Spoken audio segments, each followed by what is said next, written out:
Hello बच्चों, कैसे हैं आप सब ठीक ठाक। तो आज हम शुरू करने वाले हैं एल्किल हैलाइड के भौतिक गुण। आज इस लेक्चर को शुरू करने से पहले मैं एक शेर सुनाऊंगा आपको। मुश्किलों से भाग जाना आसान होता है, जिंदगी का हर पहलू इम्तिहान होता है। डरने वाले को जिंदगी में कुछ नहीं मिलता, मुश्किलों से लड़ने वालों के कदमों में जहान होता है।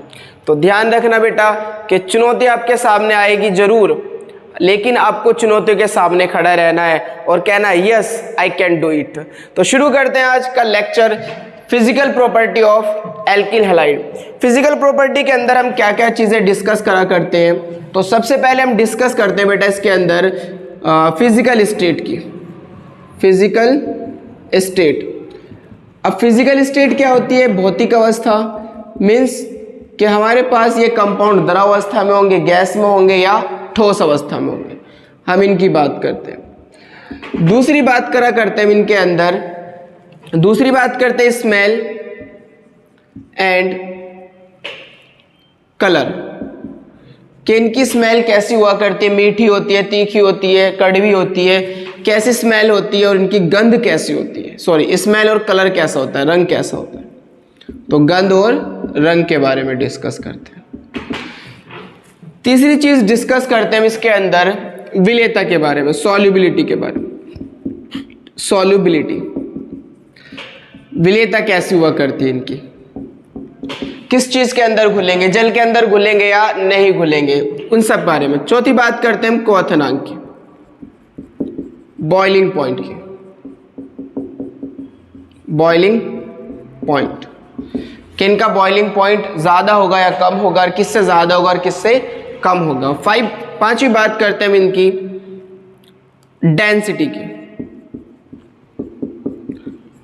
घनत्व। इनका घनत्व जल से ज़्यादा होगा या जल से कम होगा, किस घनत्व के बारे में डील करा करते हैं। छठी बात हम करते हैं इनके स्थायित्व की, स्टेबिलिटी की। किसकी स्टेबिलिटी ज़्यादा हुआ करती है और किसकी स्टेबिलिटी कम होती है, मतलब कौन ज़्यादा रिएक्ट करता है और कौन कम रिएक्ट करता है। तो फिजिकल प्रॉपर्टी के बारे में हम इन पॉइंट के बारे में डिस्कस करा करते हैं। तो शुरू करते हैं एक करके। ध्यान रखना हमारे पास इसके अंदर दो पॉइंट वेरी मोस्ट इंपॉर्टेंट है, दो नहीं तीन कह सकते हैं। एक तो बात करेंगे हम विलेयता के बारे में, दूसरी हमारे पास बहुत बहुत इंपॉर्टेंट है बॉइलिंग पॉइंट, और तीसरी हमारे पास इंपॉर्टेंट है स्टेबिलिटी के बारे में। कम से कम इन तीन चीज़ों के बारे में आपको अच्छे से समझना है, क्योंकि अगर एग्जाम के अंदर फिजिकल प्रॉपर्टी से क्वेश्चन आता है तो इन तीनों पॉइंट में से मैक्सिमम चांस होते हैं कि आपसे क्वेश्चन पूछा जाए। तो शुरू करते हैं आज का लेक्चर।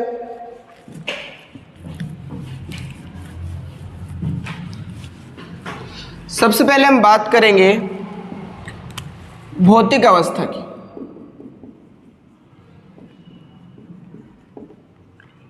फिजिकल स्टेट,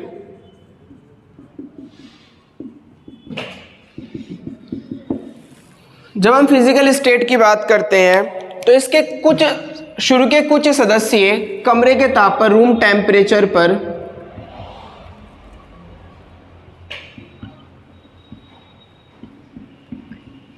कमरे के ताप पर गैस स्टेट में पाए जाते हैं। जैसे हमारे पास CH3Cl, C2H5Cl, CH3F, शुरू के कुछ सदस्य एक्सेट्रा etc। शुरू के कुछ सदस्य कमरे के ताप पर किस अवस्था में पाए जाएंगे? गैस अवस्था में पाए जाएंगे। जबकि हमारे पास C3 से C17 तक के सदस्य लिक्विड स्टेट में पाए जाएंगे।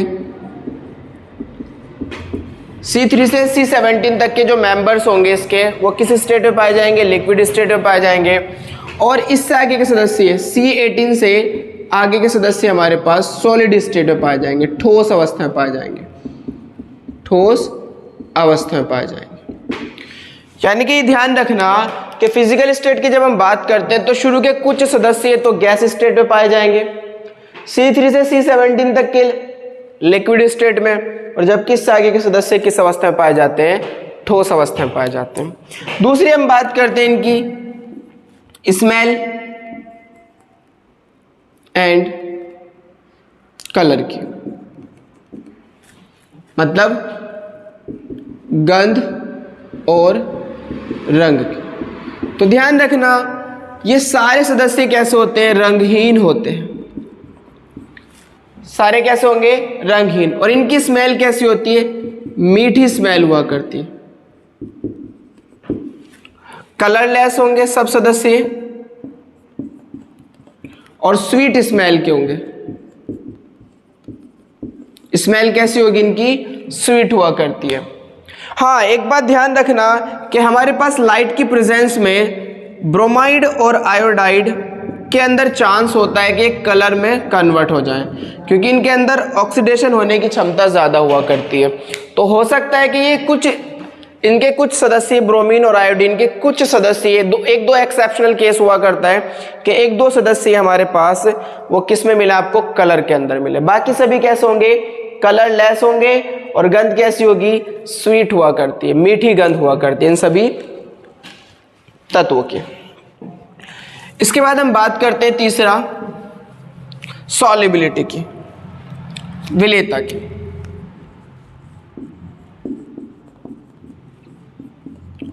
सॉल्युबिलिटी कुछ याद आ रहा होगा, मैंने इसे इंपॉर्टेंट बताया था आपको। सॉल्युबिलिटी इंपॉर्टेंट है। जब हम विलेयता की बात करते हैं तो हमारे पास जो एल्किल हैलाइड होता है ये इंपॉर्टेंट है।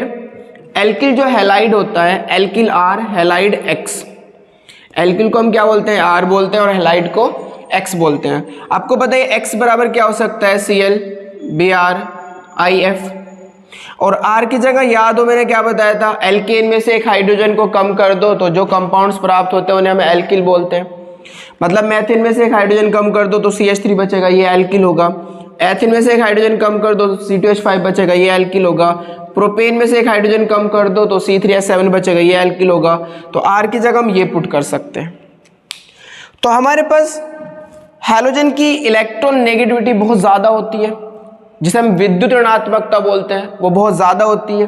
कार्बन की विद्युत ऋणात्मकता बहुत कम होती है हैलोजन की तुलना में। तो होता क्या है, जिसकी विद्युत ऋणात्मकता ज़्यादा होती है वो साजेक इलेक्ट्रॉन को अपनी ओर अट्रैक्ट करता है। मतलब हैलोजन साजेक इलेक्ट्रॉन को अपनी ओर अट्रैक्ट करेंगे, शेयरिंग इलेक्ट्रॉन को अपनी ओर खींचेंगे।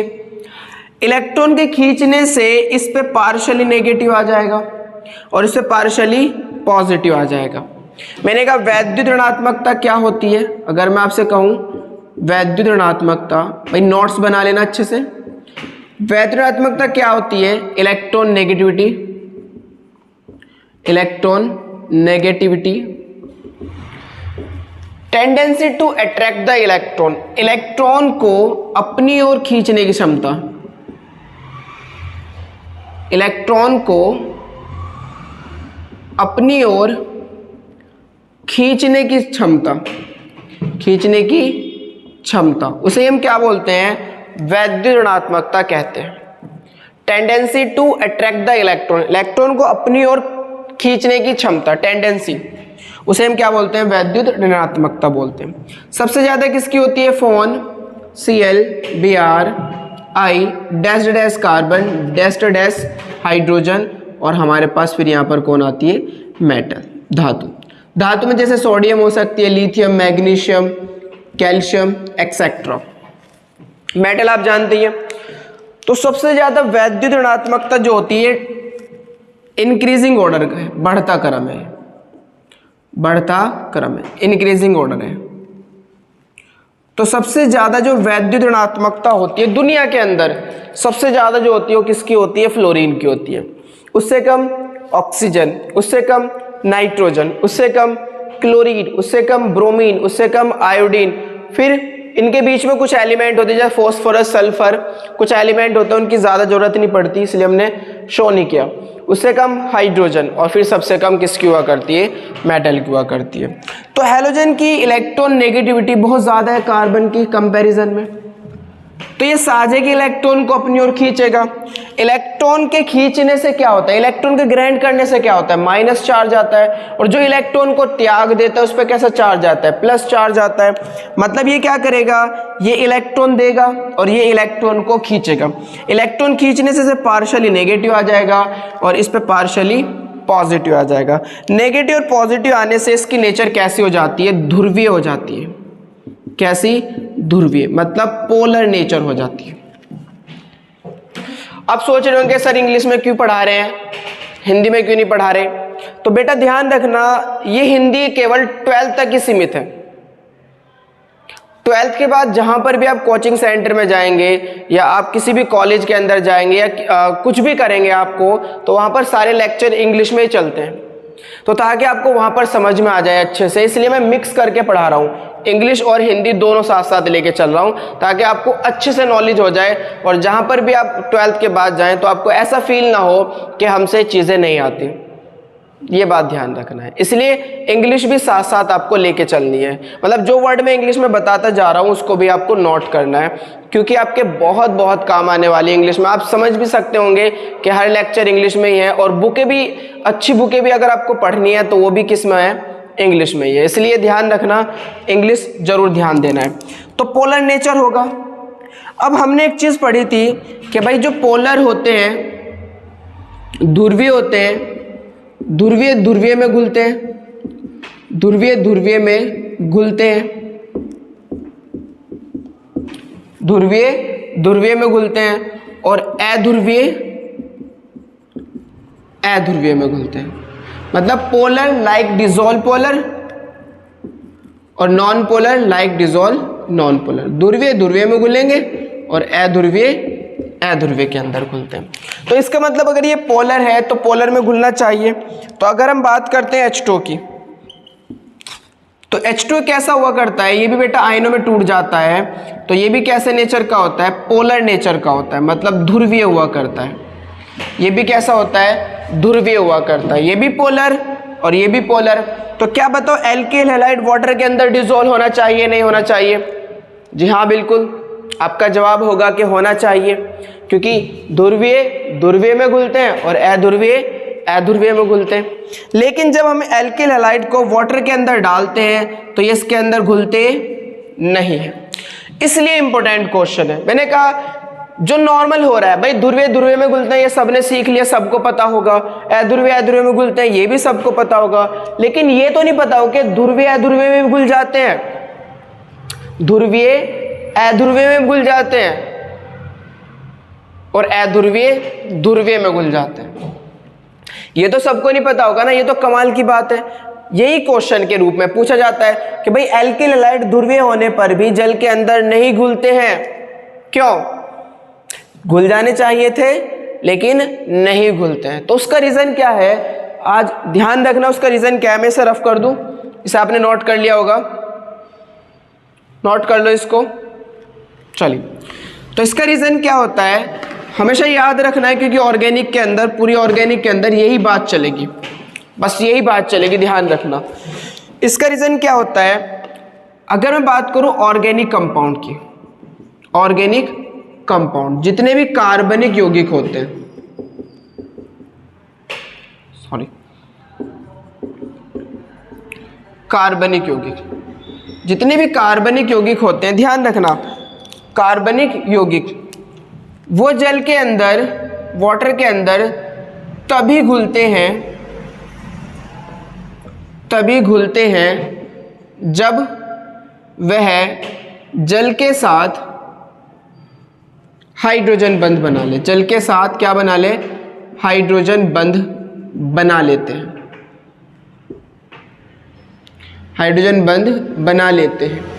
हाइड्रोजन बंध क्या है, इसका डिस्कशन हमने lecture number basic lecture of organic chemistry के अंदर चौथे लेक्चर में डिस्कस कर रखा है। तो आप सर्च कर लेना यूट्यूब पर जाकर, vision institute basic lecture of organic chemistry. उसके बारे में मैंने कुछ हाइड्रोजन बंध के बारे में बता रहा, कैच बॉन्ड के बारे में। तो ध्यान रखना, ऑर्गेनिक कंपाउंड्स जल के अंदर, वही ऑर्गेनिक कंपाउंड जल के अंदर घुलेंगे जो जल के अणुओं के साथ क्या बना लेंगे, H बंध बना लेंगे, उसके अलावा नहीं घुलेंगे। मान के चलना है आपको, ये ध्यान रखना है। H2 के अंदर, जल के अंदर कौन से कंपाउंड घुलेंगे जो जल के साथ क्या बना लेंगे, H बंध बना लेंगे, हाइड्रोजन बंध बना लेंगे। और हाइड्रोजन बंध कौन बनाता है बेटा, FON, FON।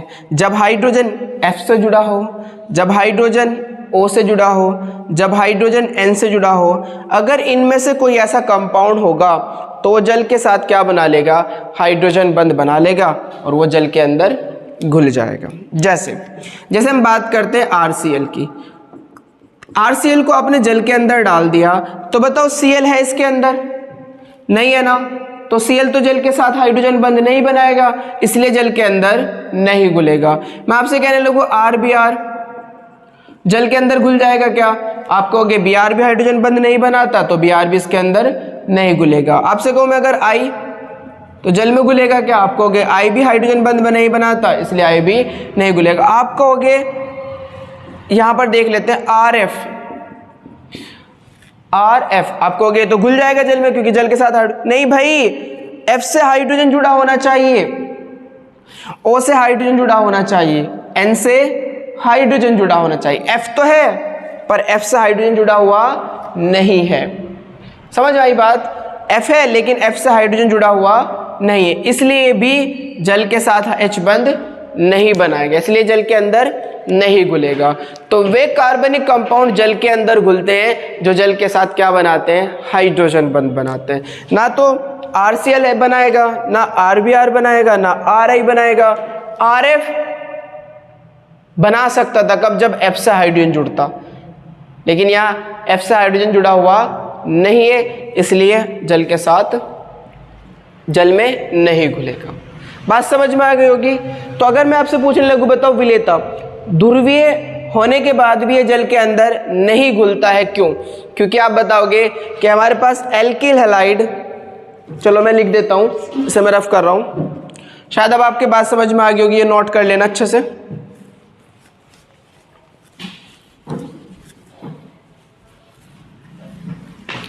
क्वेश्चन ऐसे आएगा आपसे कि एल्किल हैलाइड ध्रुवीय होने पर भी जल में नहीं घुलते हैं, क्यों? तो रीजन क्या है? रीजन है एल्किल हैलाइड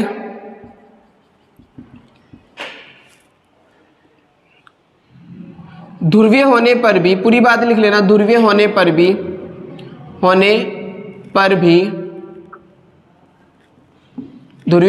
भी जल में नहीं घुलते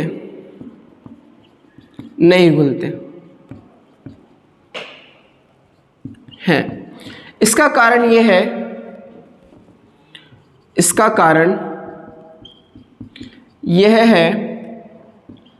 कि क्या कारण है बताओ? यह है कि एल्किल हैलाइड, बहुत बढ़िया, एल्किल हैलाइड जल के अणुओं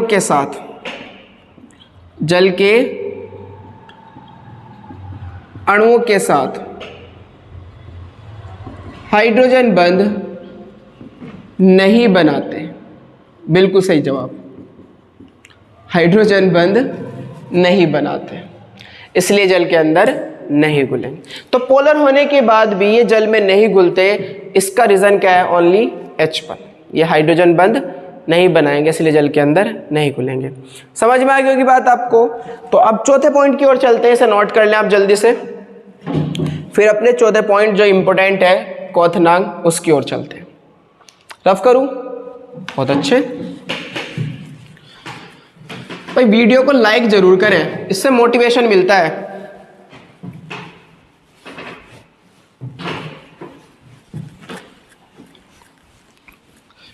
इसके हम बात करते हैं क्वथनांक की, बॉइलिंग पॉइंट क्वथनांक। तो ध्यान रखना है, क्वथनांक के लिए हमें दो बातों पे काम करना है। पहली बात जो डिस्कस हमें देखना है, जिसका क्वथनांक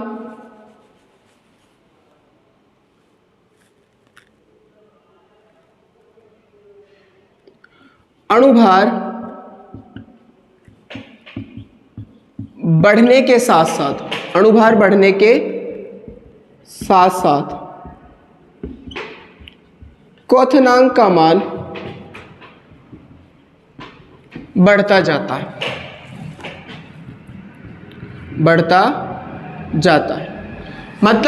मतलब ये है कि हमारे पास क्वथनांक जो है वो अनुकर्मानुपाती होता है किसके? अणुभार के। अणुभार बढ़ेगा क्वथनांक बढ़ेगा, अणुभार घटेगा क्वथनांक घटेगा। अणुभार बढ़ेगा क्वथनांक बढ़ेगा, अणुभार घटेगा क्वथनांक घटेगा। तो ध्यान रखना, अणुभार किसके अनुकर्मानुपाती होता है? बिल्कुल, क्वथनांक के अनुकर्मानुपाती होता है। अब अणुभार क्या होता है? मान लीजिए हमसे कोई कह रहा है कि CH3F, CH3Cl, CH3Br और CH3I, अगर इनकी बात डिस्कस करता है और आपसे पूछता है कि बताओ इनमें से किसका क्वथनांक ज़्यादा है और किसका क्वथनांक कम है, तो सिंपल सी बात है, आप क्या चेक कर लो? अणुभार निकाल लो। जिसका अणुभार ज़्यादा उसका क्वथनांक ज़्यादा, जिसका अणुभार कम उसका क्वथनांक कम। तो चेक करते हैं। जब हमने देखा कि हम कार्बन की अगर बात करें, देखिए हमारे पास जो अणु बनता है वो परमाणुओं से मिलकर बनता है। तो अगर मैं बात करूं CH3F की, तो ये कितने परमाणु से मिलकर बना? चेक करो, एक तो कार्बन का परमाणु है, 3 हाइड्रोजन के परमाणु है और एक F का परमाणु है। अगर इन परमाणुओं के वेट को जोड़ दूंगा तो क्या निकल के आ जाएगा? इस अणु का अणुभार निकल के आ जाएगा। मतलब अगर परमाणु भारों को जोड़ दूंगा तो क्या निकल के आ जाएगा? इस अणु का अणुभार निकल के आ जाएगा। अब मैं जानता हूं कि कार्बन का परमाणु भार 12 होता है, एक कार्बन का, हाइड्रोजन का 1 होता है और फ्लोरीन का हमारे पास, फ्लोरीन का 19 होता है। अगर मैं बात करूं क्लोरीन की तो 35.5 होता है। अगर मैं बात करूं ब्रोमीन की तो हमारे पास 80 होता है और अगर हम बात करें आयोडीन की तो 127 हुआ करता है। जिसका अणुभार ज़्यादा उसका क्वथनांक ज़्यादा। चेक करो भाई, 12 मॉलिक्यूलर वेट की अगर हम बात करें, अणुभार की अगर बात करें मॉलिक्यूलर वेट की, तो चेक करो 12 और 3 15, क्योंकि 12 कार्बन का, हाइड्रोजन का 1 का 1 होता है, 3 हाइड्रोजन है, तो 12 और 3 15, 15 और 19, जी हाँ कितना हो गया? 32। तो इसका कितना आया?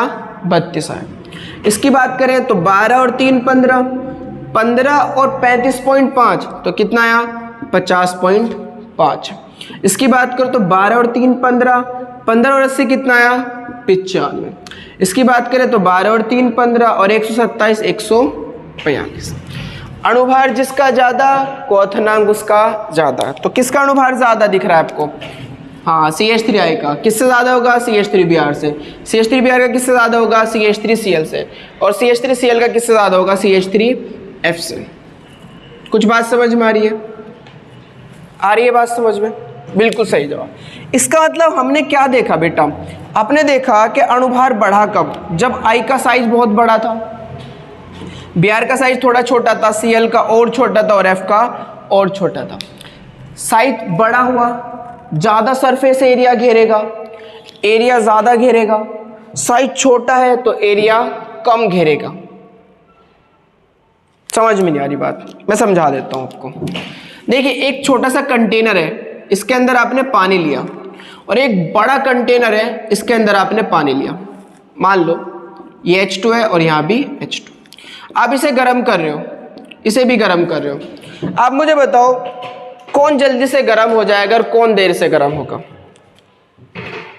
समझ में आ गई होगी बात? ये बड़ा वाला ज़्यादा जल्दी, बड़ा वाला देर से गर्म होगा और ये छोटा जल्दी से गर्म हो जाएगा। ये जल्दी बॉईल हो जाएगा, जल्दी से उबलने लगेगा, और ये बहुत देर से उबलेगा, बड़ा है। ऐसा क्यों हुआ? पानी तो यहाँ भी है और पानी यहाँ भी है। हाँ, सरफेस एरिया, एरिया बड़ा है, एरिया बड़ा है, पृष्ठ क्षेत्रफल ज़्यादा है। पृष्ठ क्षेत्रफल ज़्यादा होने की वजह से इसका क्वथनांक बढ़ गया। ज़्यादा टेम्परेचर देना पड़ेगा, ज़्यादा देर तक टेम्परेचर आपको देना पड़ेगा। यही तो समझा रहा हूँ मैं। I का सरफेस एरिया बड़ा होने की वजह से क्वथनांक ज़्यादा हुआ। भाई अणुभार भी तो जब ही बढ़ा जब सरफेस एरिया बढ़ा। भारी होगा या नहीं होगा ये? और ये कम हल्का होगा, समझ रहे? Br का सरफेस एरिया थोड़ा कम है, Cl का सरफेस एरिया और कम है, F का सरफेस एरिया और कम है। बात समझ में आ गई होगी। तो सरफेस एरिया बढ़ेगा तो अणुभार बढ़ेगा, अणुभार बढ़ेगा तो क्या बढ़ेगा? क्वोथनांक बढ़ेगा। आपसे सोच रहे होंगे कि सर आपने जब ये पॉइंट समझा दिया तो फिर ये क्यों हमें बताया जा रहा है सरफेस एरिया। तो नेक्स्ट पॉइंट हम इसी पर डिस्कस करते हैं। क्या डिस्कस करना है, चलिए ये समझ में आ गया। आपसे क्वेश्चन अगर करा जाए कि हमारे पास CH3CH2 A point, Cl B part, CH3CH2 CH2Cl C part, CH3CH2 CH2 CH2Cl। अगर मैं बात करूं क्वोथनांक की, इसका क्वोथनांक कम होगा इससे, इसका क्वोथनांक कम होगा इससे। दोनों आप बता सकते हैं कि इसका अणुभार ज़्यादा होगा अगर आप निकालेंगे इससे, और इसका अणुभार ज़्यादा होगा इससे। मतलब ये होगा कि C का बॉइलिंग पॉइंट ज़्यादा होने वाला है B से और B का ज़्यादा होने वाला है A से। क्या आपने देखा कि भाई ये ज़्यादा सरफेस एरिया घेर रहा है, ये थोड़ा कम घेर रहा है और ये और कम घेर रहा है। चलिए और डिस्कस करते हैं। एक और क्वेश्चन लेते हैं जो बहुत इंपॉर्टेंट क्वेश्चन है। क्वेश्चन क्या है, ए part CH3 CH2 CH2 CH2 Cl, ये ले लेते हैं। एक ये हो गया। B part CH3 CH2 CH2 CH Cl CH3, 5 carbon हो गए शायद, 1 2 3 4। तो यहाँ पर Cl लगाना है, Cl और CH3। C part CH3 CH CH3 CH2 Cl। और डी पार्ट की अगर हम बात करें, D part CH3 CH3 CH3 Cl। इनकी बात करते हैं। तो आपसे अगर मैं पूछने लगूं कि बताओ इनमें से किसका क्वोथनांक ज़्यादा होगा और किसका क्वोथनांक कम होगा, तो शायद आप थोड़ा कंफ्यूज हो जाएं। तो सबसे पहले हम किसकी बात करेंगे, अणुभार की बात करेंगे। सबसे पहले अणुभार। तो चलो अणुभार निकालते हैं। भाई कार्बन कितने, 1 2 3 4, 4 कार्बन, हाइड्रोजन 3 2 5 2 7 और 2 9, 9 हाइड्रोजन और 1 Cl। क्या 4 कार्बन 9 हाइड्रोजन और 1 Cl। कार्बन का 12 होता है, 12 चौक 48, एक हाइड्रोजन का 1 होता है तो 9 का 9 होगा और Cl का 35.5। तो 48 और 9 57, 57 और 35.5, 57 और 35.5 कितना हो गया जी हाँ 92.5 हो गया। भाई जोड़ लो 57 और 35.5 ऐड कर रहे हैं तो 0.5, 7 और 5 12 का 2 का चलिए 8 और 1 9, 92.5। यहाँ पर चेक करो 1 2 3 4, 4 कार्बन 3 2 5 6 और 3 9 हाइड्रोजन और 1 Cl। तो इसका भी यही आने वाला है। इसकी बात करते हैं, इसकी बात करो 1 2 3 4, 4 कार्बन, हाइड्रोजन 3 2 5 और 1 6 और 3 9, 9 हाइड्रोजन और 1 Cl। इसका भी यही आने वाला है। इसकी बात करो तो 1 2 3 4, 4 कार्बन, हाइड्रोजन 3 3 6 और 3 9, 9 हाइड्रोजन और 1 Cl। यानी कि सबका अणुभार सेम है। तो क्वोथनांक किसका ज़्यादा होगा, क्वोथनांक किसका ज़्यादा होगा। अगर क्वोथनांक हम ट्रेंड बताने लगे, पहले आप इसे नोट करें, मैं इसको रफ कर रहा हूं, ऊपर वाले को इसे रफ कर रहा हूं मैं। चलिए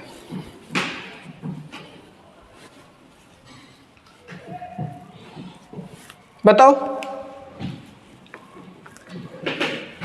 किसका ज़्यादा होगा भाई। हाँ बिल्कुल सही, आपने देखा सरफेस एरिया। भाई सरफेस एरिया चेक करो, आपने देखा ये बहुत सारा एरिया कवर कर रहा है, एरिया थोड़ा कम हुआ लेकिन इससे ज़्यादा है। अगर थोड़ा कॉमन सेंस लगाओ, हल्का सा कॉमन सेंस लगाना है। रियल में रीज़न जो है, एक्चुअल में जो रीज़न है इसका वो मैं आपको समझाऊंगा अभी। फिलहाल आप चेक करो, इसके अंदर थोड़ा सरफेस एरिया और कम है, यहाँ पर सरफेस एरिया सबसे ज़्यादा कम है। तो अगर हम कॉमन सेंस लगाए तो भी हमें पता चलता है कि हमारे पास बॉइलिंग पॉइंट ए का ज़्यादा होगा बी से, बी का ज़्यादा होगा सी से और सी का ज़्यादा होगा डी से। ये बॉइलिंग पॉइंट का ट्रेंड होगा। लेकिन एक्चुअल में हमारे पास होता क्या है, सरफेस एरिया ठीक है यहाँ पर हमारे पास क्या होता है, इसे बोलते हैं आइसोमर। अगर हमारे पास आइसोमर समावयवी, अगर हमारे पास समावयवी दे दिया जाए, आइसोमर दे दिए जाएं, आइसोमर किन्हें बोलते हैं, जिनका अणुसूत्र तो समान हो, सबके अंदर 4 कार्बन, 9 हाइड्रोजन और 1 Cl, जिनका अणुसूत्र तो समान हो लेकिन इनके भौतिक गुण और रासायनिक गुण अलग अलग हो, उन्हें हम एक दूसरे क्या बोलते हैं, समावयवी बोलते हैं। तो ये सब एक दूसरे क्या है, समावयवी। अब होता क्या है बेटा, जब मैं इसकी बात करता हूं, थोड़ा बात को समझना, जब मैं इसकी बात करता हूं तो CH3CH2 CH2 CH2Cl, जब बात की जाती है B की तो हमारे पास CH3CH2 CHCl और CH3।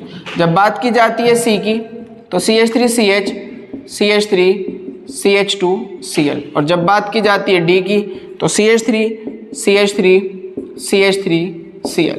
अब बात को समझना बेटा, यहां पर हमारे पास सेम ग्रुप कितने हैं, कितने सेम ग्रुप।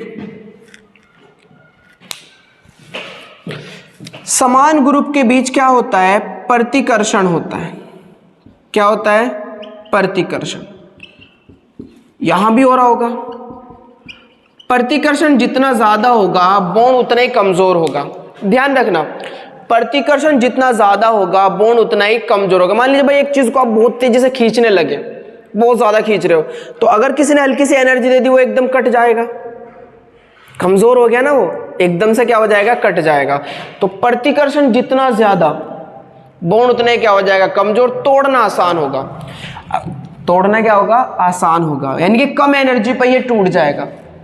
बॉइलिंग पॉइंट कम हो गया क्योंकि कम एनर्जी पर ही टूट रहा है, क्योंकि प्रतिकर्षण बहुत ज्यादा है। इसमें बात करूं तो इसमें भी प्रतिकर्षण हो रहा होगा,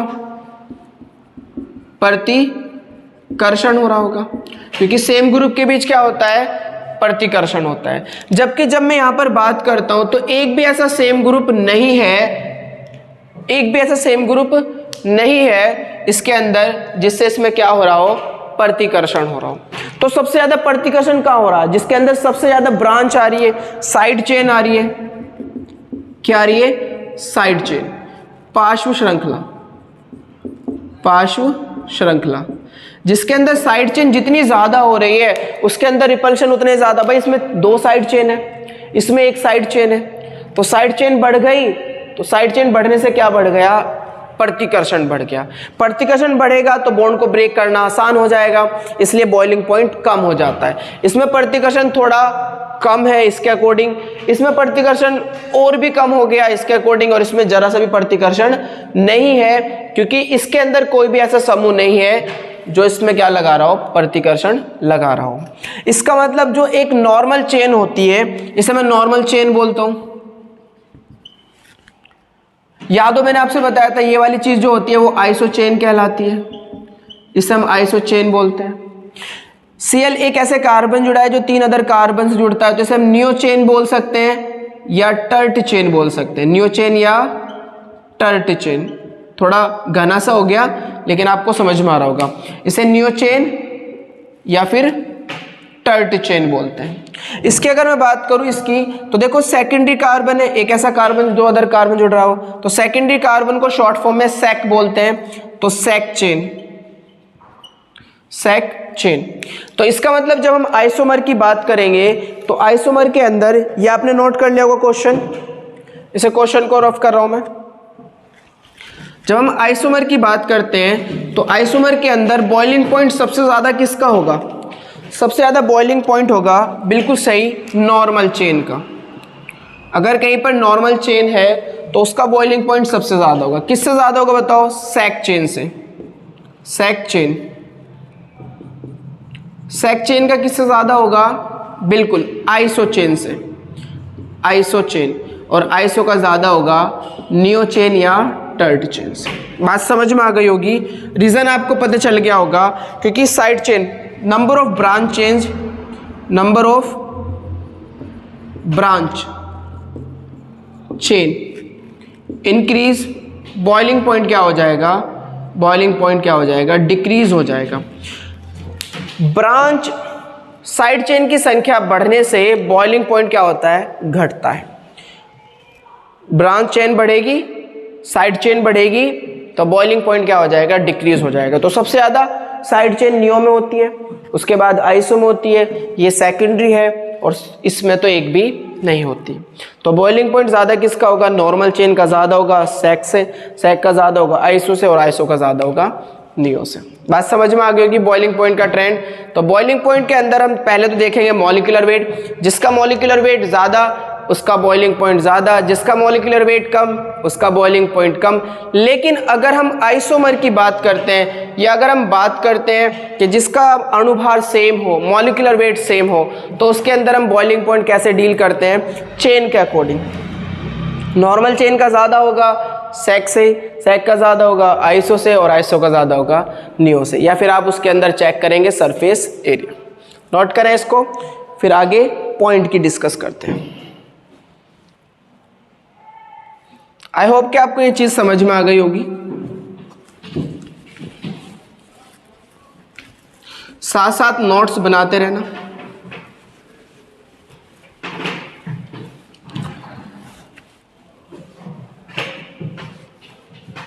चलिए, इसके बाद हम बात करते हैं पांचवें पॉइंट की। पांचवें पॉइंट हमारे पास क्या था, घनत्व की बात करते हैं। तो घनत्व भी हमारे पास जो डेंसिटी है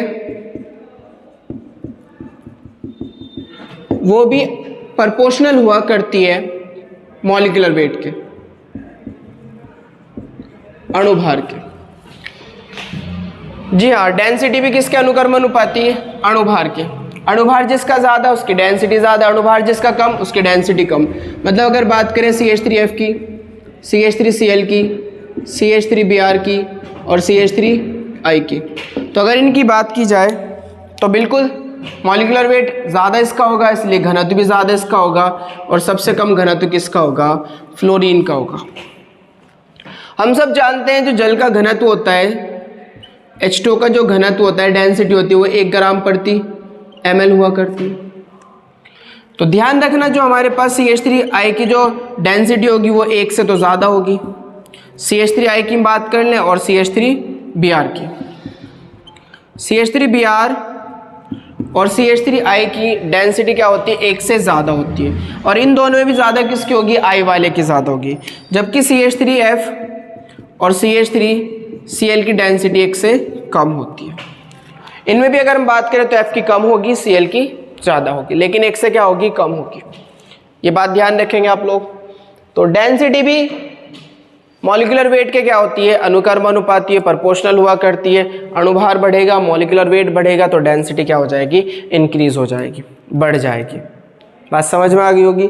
इसके बाद नेक्स्ट पॉइंट की बात करते हैं। रफ कर दूं इसको, चलिए।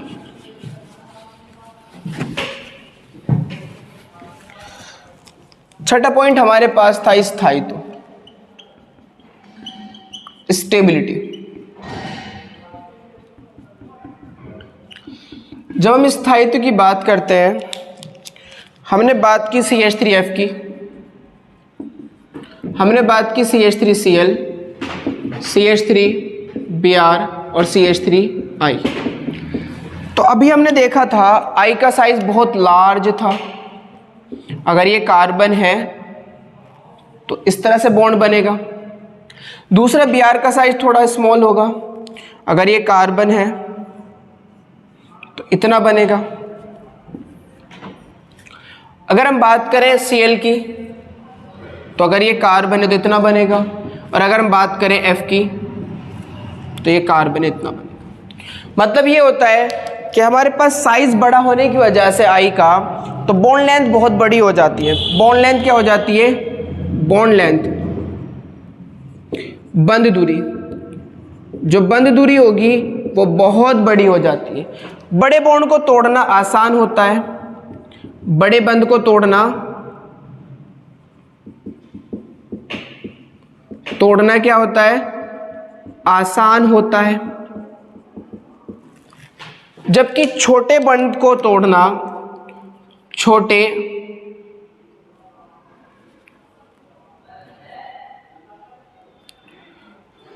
छोटे बंध को तोड़ना मुश्किल होता है, मुश्किल होता है। जो बड़े बंध होते हैं उन्हें ब्रेक करना आसान होता है, जो छोटे बंध होते हैं उन्हें ब्रेक करना मुश्किल होता है। तो आप मुझे बताइए सबसे बड़ा बॉन्ड कौन बना रहा होगा, आई, उसके बाद कौन बना रहा होगा, Br, उसके बाद कौन बना रहा होगा, Cl, और सबसे छोटा बॉन्ड कौन बना रहा होगा, F बना रहा होगा। तो F के बॉन्ड को ब्रेक करना मुश्किल होगा और I के बॉन्ड को ब्रेक करना आसान होगा। तो स्टेबिलिटी ज्यादा किसकी है, कौन स्थायित्व है, किसको तोड़ना मुश्किल हो रहा है, भाई स्टेबल कौन है जिसे तोड़ना मुश्किल है, किसे तोड़ना मुश्किल हो रहा है, I को, F को। आसान किसे हो रहा है, I को। तो ध्यान रखना स्टेबिलिटी ज्यादा किसकी होगी CH3F की, CH3F से कम होगी CH3Cl, Cl से कम होगी Br और Br से कम होगी I। भाई स्टेबिलिटी जितनी ज़्यादा होती है रिएक्टिविटी उतनी कम हो जाएगी, स्थायित्व जितना ज़्यादा क्रियाशीलता उतनी कम। आपको पता है अक्रिय गैस बहुत ज़्यादा स्टेबल होती हैं तो वो क्रिया नहीं करती, इसलिए उनका नाम अक्रिय रख दिया गया, क्योंकि वो क्रिया नहीं करती। रीज़न क्या है, क्योंकि स्टेबल है। तो सेम भाई ये बहुत ज़्यादा स्टेबल है तो इसकी रिएक्टिविटी बहुत कम होगी, क्रिया ही नहीं करेगी। इसकी स्टेबिलिटी बहुत कम है तो क्रिया बहुत तेजी से करेगी। तो I बहुत तेजी से क्रिया करता है Br से और Br तेजी से करता है Cl से। समझ रहे हैं भाई, 2 पॉइंट बताए मैंने यहाँ पर। एक तो क्रियाशीलता बताई, क्रियाशीलता I की ज्यादा होगी क्योंकि तोड़ना आसान है। भाई बॉन्ड टूटेंगे तभी तो क्रिया करेगा, बॉन्ड नहीं टूटेंगे तो क्रिया नहीं होगी। तो CH3F की क्रियाशीलता बहुत कम होगी, मतलब क्रिया ही नहीं करेगा। समझ पा रहे हो, क्योंकि स्थायित्व बहुत ज्यादा है। तो जब हम बात करते हैं स्थायित्व की तो एल्किल हैलाइड का स्टेबिलिटी ऊपर से नीचे की ओर घटती जाती है, ऊपर से नीचे की ओर घटती जाती है। F वाले की स्टेबिलिटी ज्यादा होगी Cl से, Cl की ज्यादा होगी Br से और Br की ज्यादा होगी I से। तो ध्यान रखना जब हम बात करते हैं स्थायित्व की तो फ्लोरीन का स्थायित्व बहुत ज्यादा होता है क्लोरीन से। तो बात समझ में आई होगी, आई होप कि आपको बहुत अच्छा लगा होगा आज पढ़कर कि हमने कुछ चीज़ें सीखी है फिजिकल प्रॉपर्टी के बारे में। तो आज का लेक्चर हम यही समाप्त करते हैं। Thank you for watching.